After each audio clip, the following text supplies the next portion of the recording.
Хурдан мөрний уралдааны зам дагуу автомашины засмал зам 50 гэсэн эрх баригчид дарга нарын яриа олон нийтийн шүүмжлэлийг дагуулж эхэлсэн. 3 хоног баярлахад 30 орчим тэрбум төгрөгийн зам тавихаас илүү 365 хоног төгжрөл саатлгүй зорчих нийтийн эзэмшлийн авцам хэрэгтэй байна гэж дэргэд үзэж байгаа юм а. Бодит байдлыг манай сэтгүүлч дараах сурвалжилгаар хүргэнэ. За үзэгчтэй үндэснийх баяр наадам эхлэхэд сар хүрэхгүй хугацаа үлдсэн байна. За гэхдээ олон нийтийн анхаарлын төвд байгаа нэг асуудал бол хурдан морины зам дагуу автомашины засмал зам тавих хэсэг нь бол тодорхойгүй байна гэсэн асуудал дээр иргэд харилцаалт хөшөмжлөлөө хандж байгаа. За тэгвэл үзэгч та бүхэнд бид бодитойлог сурвалжлах үүднээс хотын төвөөс налах руу чиглэлийн зам дагуу буюу 10 км орчмын зайнаас энэхүү сурвалжлага бэлтгэж байна.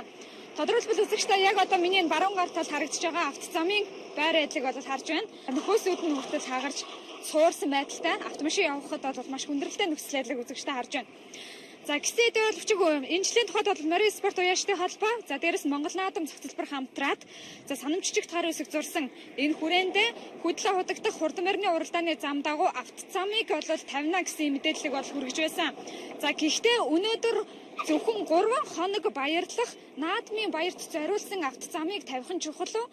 Аль эсвэл ард иргэдийнхээ амжиргаанд нь хэрэгцээтэй дэд үтцийг сайжруулах зорилгоор ийхүү хотын төвөөс алслагдсан газруудад хаягдж байгаа энэхүү замыг засварын ажлыг нь эхлүүлэх нь нэн тэргүүний ажил гэдэг хоёр асуудал үүсэж байгаа юм а. 1 км зам тавихад ойролцоогоор одоогийн үн ханшаар бол 1 тэрбум төгрөг зарцуулагдана гэж хүртэл ярьж байгаа.